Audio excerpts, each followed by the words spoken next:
Kauli ya upendo tu unajenga ni kauli ambayo aliipenda sana kuitumia Mtakatifu Maximiliano Maria Kolbe. Mtakatifu Maximiliano yeye alifanya kosa moja. Aliwachukua watu waliokuwa wanatafuta hifadhi ambao walikuwa wanatafutwa wafungwe, akawaficha. Alipojulikana alikamatwa.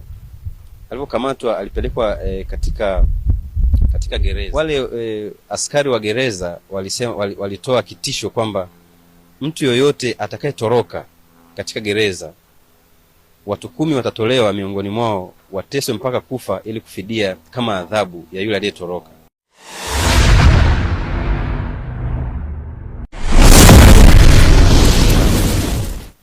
Katika kitabu cha Kutoka aya 20 mstari wa kwanza hadi wa 17, Mungu alimkabidhi Musa mbao 2 zilizokuwa na amri za Mungu.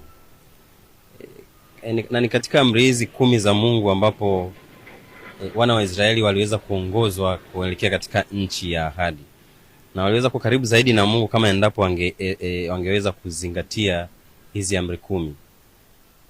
Hizi amri 10 zimegawanyika katika amri moja kuu ya upendo, na katika hii amri kuu ya upendo imegawanyika katika makundi mawili. Kundi la kwanza ni upendo kwa Mungu, na amri ya na sehemu ya pili ni upendo kwa jirani. Amri ya kwanza mpaka ya 3 inazungumzia uhusiano wetu na Mungu, lakini kuanzia amri ya 4 mpaka ya 10 inazungumzia kuhusu uhusiano wetu sisi kwa sisi, ambayo imeanzia pale katika amri ya kuwaheshimu baba na mama ili tupate miaka mingi na heri duniani. Tunaweza kuwa karibu zaidi na Mungu kama endapo tutaishi katika hizi amri 10 ambazo zimejengeka katika amri kuu ya upendo. Hii inamaanisha kwamba tunaweza tukaishi upendo, tunaweza kuwa karibu zaidi na Mungu kama tutaishi upendo. Na Mtakatifu Paulo, moja ya barua zake alisema kwamba upendo ni utimilifu wa sheria. Tunapoishi upendo tunaitimiza sheria katika ukamilifu wake. Kauli ya upendo tu unajenga ni kauli ambayo aliipenda sana kuitumia Mtakatifu Maximiliano Maria Kolbe, na kauli hii alipenda kuitumia, si kuitumia tu kwa kunena, bali alionyesha kwa matendo, hata akaamua kufa kifo cha upendo. Alipenda kuitumia kauli hii ya upendo tu unajenga wakati ule wa machafuko ya vita ya pili ya dunia, ambapo kulikuwa kuna udhalimu na unyanyasaji ukiendelea, na utawala wa kidikteta wa Wanazi wa wakati ule, ambapo watu walinyanyaswa, waliteswa na waliuawa.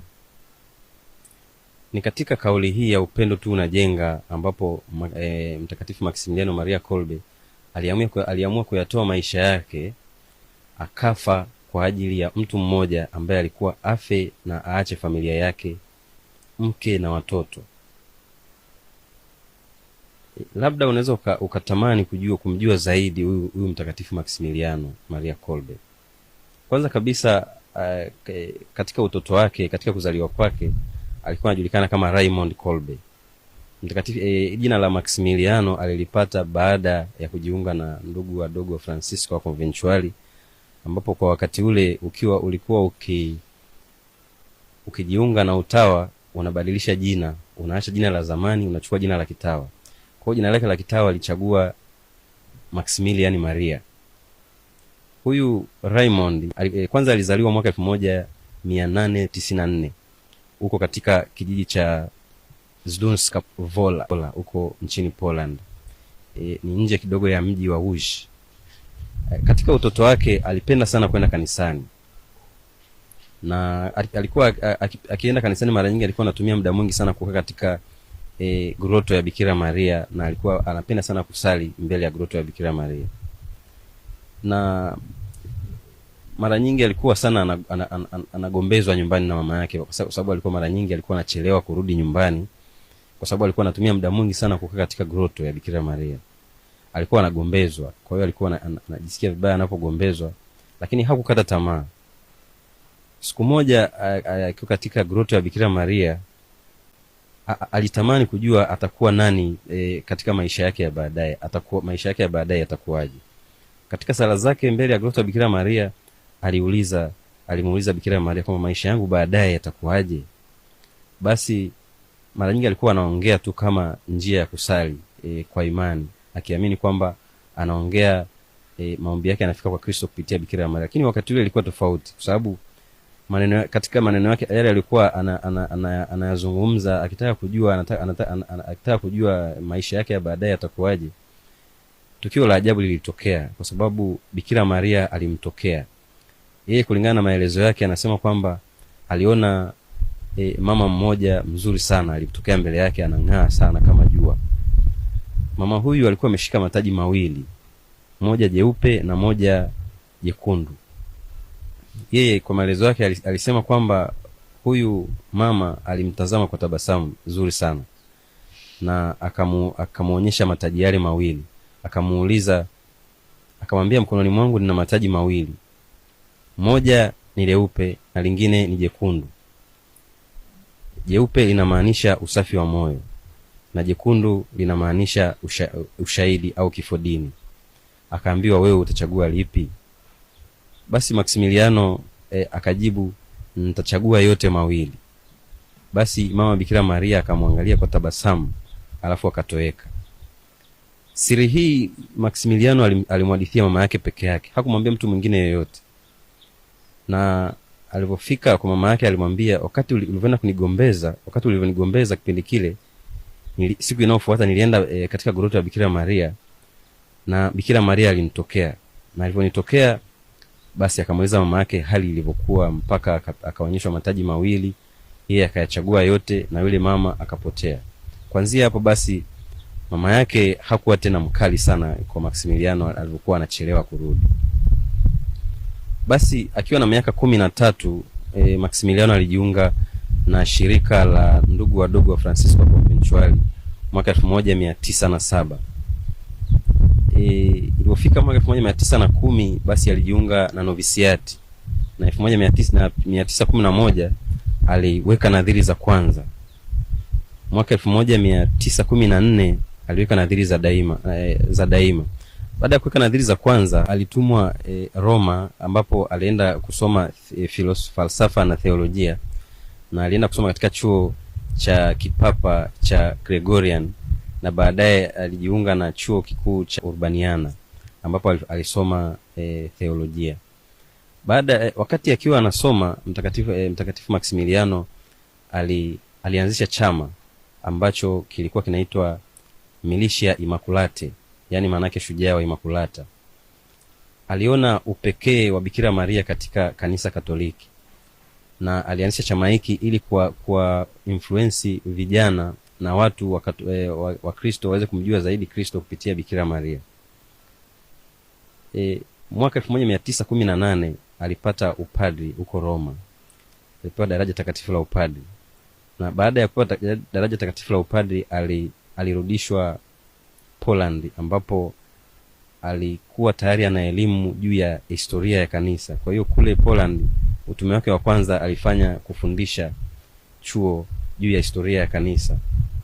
Na wakati huo pia alikuwa anaendeleza kile chama chake au ile movement yake ya shujaa Immaculata, ambapo pia alihusika na kuanzisha printing press ambayo ilikuwa inatengeneza majarida mbalimbali ambayo alikuwa anahubiri Injili kupitia magazeti. Lakini baada ya hapo pia alitumwa nchini Japani, ambapo pia yeye ndio aliomba kwa mkuu wa shirika kwamba alitaka aende kueneza ushujaa wa Immaculata nje za nchi. Kwa hiyo alichagua kwenda Poland, kwenda nchini Japani katika eneo lile la Nagasaki. Kabla ya mabomu ya nyuklia kulipuka kule, yeye alikuwa tayari kule. Basi kule alitumikia kwa muda kadhaa, kwa muda wa miaka kadhaa, ndipo aliporudi Poland. Poland alirudi kwa ajili ya kikao cha shirika, yani tunaita chapter. Alirudi kwa ajili ya chapter, na chapter iliamua kwamba atabaki Poland aendelee kutumika katika chama cha ushujaa Immaculata. Na pia hapo ndipo alipopata idea au wazo la kuanzisha mji wa Maria ambao kwa sasa unajulikana kama Nepokalane. Sasa huyu mtakatifu Maximiliano ni nani? Ni swali ambalo unaweza kujiuliza, na ni vizuri pia ukamfahamu. Ni mtakatifu wa kipekee, na utataka pia kujua upekee huu ni upi, ana upekee gani? tunafahamu kwamba mashahidi ni wale watu ambao wanakufa kwa ajili ya imani, kutetea imani. Mashahidi wa zamani waliuawa kwa sababu walitetea imani. Kwa mfano tu, mashahidi wa Uganda wale walikataa kuyafuata matakwa ya mtawala na kuikana imani yao, ndicho kilichofanya wakauawa. Hapo nakupa tu mfano. Pia wale mashahidi wa mwanzo akiwemo mitume wa Yesu waliuawa kwa sababu walihubiri imani na waliishi imani. Kwa hiyo walijulikana kwamba wamekufa mashahidi wa dini, kutetea imani.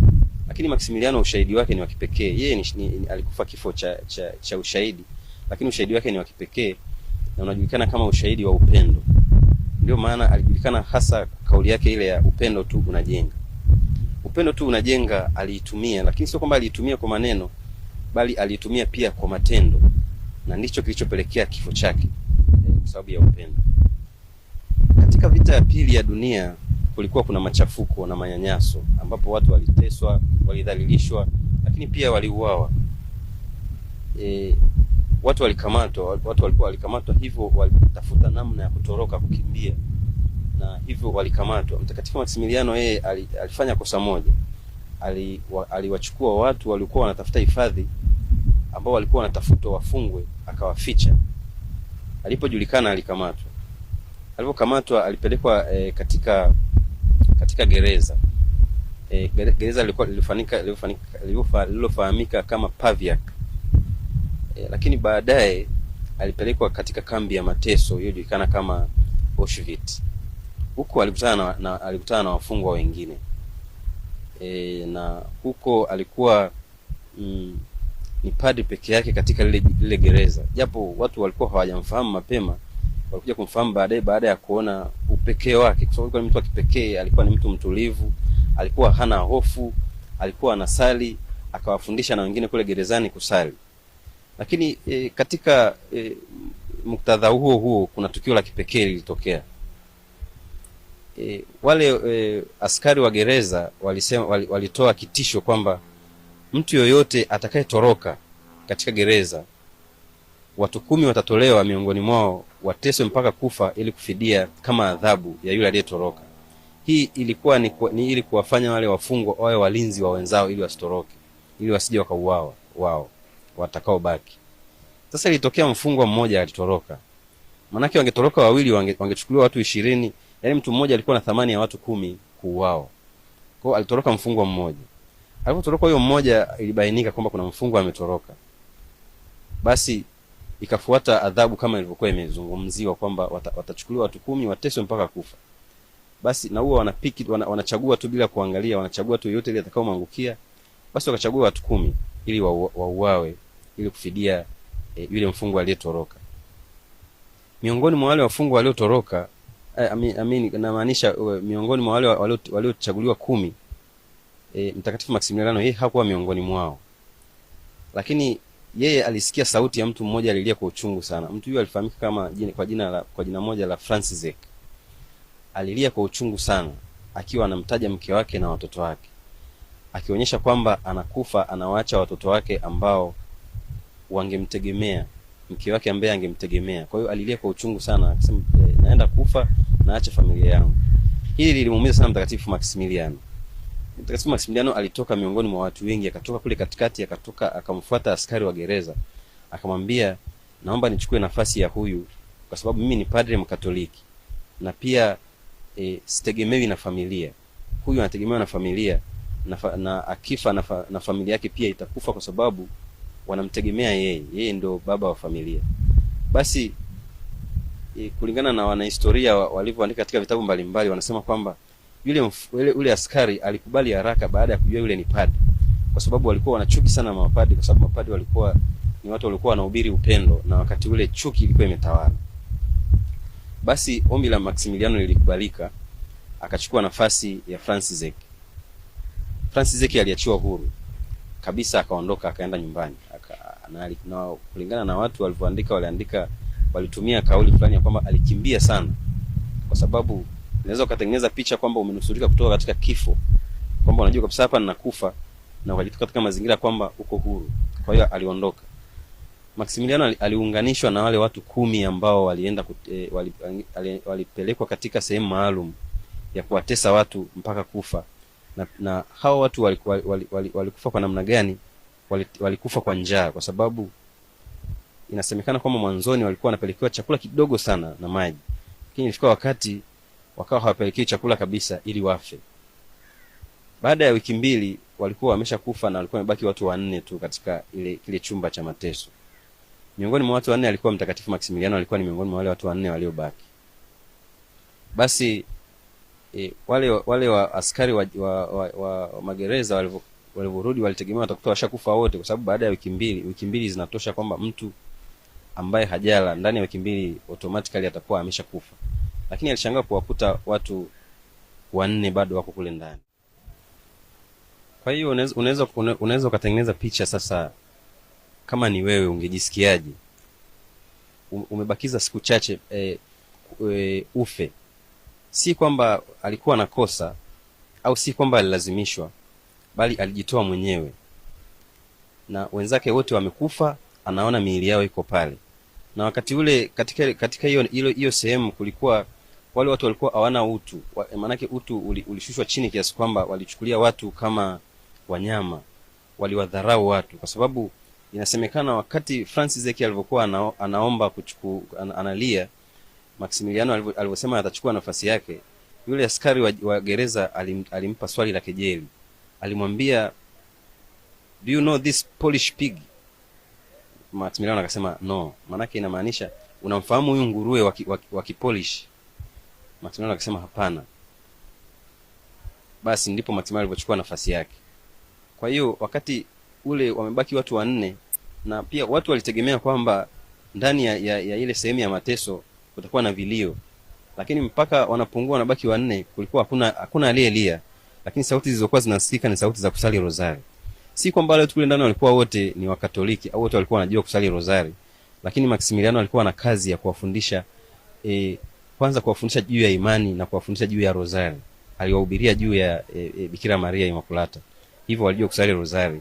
Kwa hiyo tunaweza tukasema kwamba hawa watu walikufa kifo kizuri kwa sababu walipata mtu ambaye aliwafundisha kuhusu imani na kuwafundisha kuhusu rozari. Basi baada ya hapo wale askari wa magereza, baada ya kukuta wale bado hawajafa, ilipofika tarehe 14 mwezi wa 8 mwaka 1941 waliuawa kwa sababu walikuwa wanachukua muda mrefu bila kufariki. Basi waliwachoma sindano ya sumu ambao iliwaua, ambapo ndipo Maximiliano alipoteza maisha na ndipo kifo chake kilipotokea.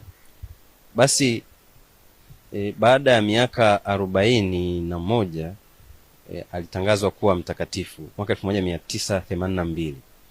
Papa Yohane Paulo wa pili alimtangaza mtakatifu, na katika mahubiri yake alisisitiza sana kwamba Mtakatifu Maximiliano ni shahidi, lakini ushahidi wake ni wa kipekee. Ni wa kipekee kwa sababu alifia upendo. Na katika mahubiri yake mtakatifu Papa Yohane Paulo wa pili alisema kwamba yale maneno ya Kristo katika Yohane 15 mstari wa 13 yalikuwa yanasema kwamba hakuna upendo mkuu kuliko huu wa mtu kutoa uhai wake kwa ajili ya rafiki. Maximiliano aliyatimiza katika uhalisia wake, kwa sababu alipoteza uhai wake kwa ajili ya rafiki. Alitoa maisha yake ili kuokoa maisha sio ya mtu mmoja, bali ya watu wengine ambao walikuwa nyuma yake. Yule Francis alikuwa ana familia, alikuwa na mke na watoto. Walikuwa wanamtazama baba yao kama ndiye anayeleta kila kitu katika familia. Kwa hiyo Maximiliano aliokoa maisha ya Francis na familia yake. Hii kauli ya upendo tu unajenga, hapa ndipo inapofikia kilele, kwa sababu wakati ule chuki zilikuwa zimetawala, na pamoja na kwamba chuki imetawala, lakini bado upendo, Maximiliano alijaribu kuingiza upendo katika chuki, na upendo ulionekana katika miongoni mwa watu waliokuwa watu wa chuki. Kama nilivyokuambia hapo awali kwamba yule askari wa gereza alivyosikia kwamba Maximiliano anasema niko hapa padri Mkatoliki, niko tayari kuchukua nafasi ya Francis, aliruhusiwa haraka kwa sababu alikuwa padri. Wale watu walikuwa na chuki na mapadri kwa sababu walikuwa wanahubiri upendo. Manake kuna kauli inasema kwamba upendo na chuki hawezi vikakaa sehemu moja. Lazima either upendo utawale au chuki itawale. Kwa hiyo walichukua sana mapadri na watu waliohubiri Injili kwa sababu walikuwa wanahubiri upendo. Ndicho kilichofanya Mtakatifu Maximiliano akafa. Kama nilivyokuambia pia kwamba watakatifu wapo kwa ajili ya kutupa mwangaza kwamba tuishi vipi ili tuweze kufikia ufalme wa mbingu. Tunajifunza nini katika kauli hii ya upendo tu unajenga? Tunajifunza nini katika maisha mazima ya Mtakatifu Maximiliano mpaka kufa kwake, kufa kifo cha ushahidi wa upendo? Upendo tu unajenga kwa sababu Maximiliano aliutofautisha na chuki za wakati ule. Upendo unajenga kwa sababu kila kilichochema ni tunda la upendo. Katika familia, katika jamii, katika taifa na katika dunia kwa ujumla, tunaweza tukaishi kwa amani, maelewano, msamaha, kuvumiliana kama tu upendo utakuwepo. Upendo ndiyo njia pekee ya kwenda mbinguni. Hakuna njia nyingine ya kwenda mbinguni tofauti na njia ya upendo. Mwanzoni kabisa nilikupa utangulizi juu ya amri 10 za Mungu alizopewa Musa katika mlima Sinai. Amri hizi 10 zilikuwa ni 10, lakini zilikuwa zinawekwa katika sehemu moja ya upendo. Sehemu ya kwanza ni upendo kwa Mungu na sehemu ya pili ni upendo kwa jirani, ambapo nikakwambia kwamba amri ya kwanza mpaka ya 3 inazungumzia upendo kwa Mungu na amri ya 4 mpaka ya 10 inazungumzia upendo kwa jirani. Na kulingana na jinsi wanatheolojia wameweka katika, kwa Kiingereza tunaweza kusema katika dimensions mbili. Kuna vertical dimension na horizontal dimension. Tunaanza na vertical dimension ambayo ni upendo wa Mungu ambao unaanzia amri ya kwanza mpaka ya 3. Na horizontal dimension ni ile dimension ambayo ni upendo wa sisi kwa sisi, ambayo inaanzia katika amri ya 4 mpaka amri ya 10, ambayo inaanzia kwenye amri ya kuwapenda kwa heshima wazazi tupate miaka mingi na heri duniani mpaka ile amri ya 10. Kwa hiyo tunaona kwamba kama tukiishi amri 10 hizi tutafika mbinguni. Maana kwa ufupi tunaweza kusema tukiweza kuishi upendo tutafika mbinguni. Kwa sababu unaposema amri 10 na ukasema upendo umeongea kitu kimoja, kwa sababu amri 10 zinazungumzia upendo. Tunapoishi upendo tunakuwa karibu zaidi na Mungu. Kwa sababu hata wana wa Israeli walivyoweza kuziishi vizuri zile amri 10 za Mungu, waliweza kuwa zaidi karibu na Mungu na waliweza kuifikia nchi ya ahadi. Na sisi nchi yetu ya ahadi ni mbinguni. Na tunaweza kufika mbinguni kama tutaishi tu upendo. Tutaishi tu upendo, tutaweza kuwa karibu zaidi na Mungu kama tutaishi upendo, lakini pia tutaweza kufikia ufalme wa mbingu kama tutaishi upendo katika ukamilifu. Basi umeweza kusikia historia ya Mtakatifu Maximiliano mpaka kifo chake. Lakini ni kweli tunasikia historia nzuri za watakatifu, lakini baada ya kuzisikiliza nini kinafuata? Tunafuata mifano yao. Mwanzo nilikwambia kwamba watakatifu maisha yao ni kama, kwa Kiingereza tunasema reflection, tunaweza kutumia kama reflection ya maisha yetu ili na sisi tuishi kama wao, kwa sababu kila mtu anatamani kuufikia ufalme wa mbinguni. Na hawa watakatifu ni kama mfano bora wa kuufikia ufalme wa mbinguni. Hivyo basi ni vizuri tusiishie tu kusikiliza au kusoma historia nzuri za watakatifu walioishi vizuri, bali tujaribu pia kuyaishi yale walioyaishi ili tuweze kufikia ufalme wa mbinguni. Huyu mtakatifu anatufundisha tuishi kwa upendo. Tunakutana na hali mbalimbali katika jamii ambazo zinahitaji upendo wetu. Tunakutana na watu wenye shida mbalimbali wanahitaji upendo wetu. Hata katika familia wanahitaji upendo, kwa sababu katika familia kuna watu wenye madhaifu mbalimbali ambao yanaleta chuki katika familia au katika jamii. Huko ndiko tunakotoka tupeleke upendo.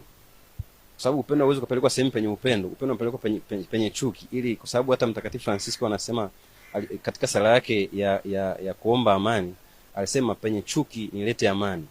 Maana pia kwenye upendo, kwenye chuki nilete upendo. Na sisi tunaitwa kuwa chumvi ya ulimwengu. Chumvi kazi yake ni kukoleza. Hivyo tutumie akili na utashi aliotupa Mungu ili kupeleka upendo katika jamii, hasa jamii zenye chuki, katika familia, hasa familia zenye chuki. Na mara nyingi katika familia kuna misukosuko ya hapa na pale. Huko ndiko tunataka tuonyeshe upendo. Sio tunaona chuki alafu sisi tunaongeza chuki katika chuki. Hapana. Katika chuki tunaingiza upendo. Kama kuingiza upendo katika chuki dhidi ya chuki ya wakati ule ya utawala wa kidikteta wa Wanazi katika vita ya pili ya dunia.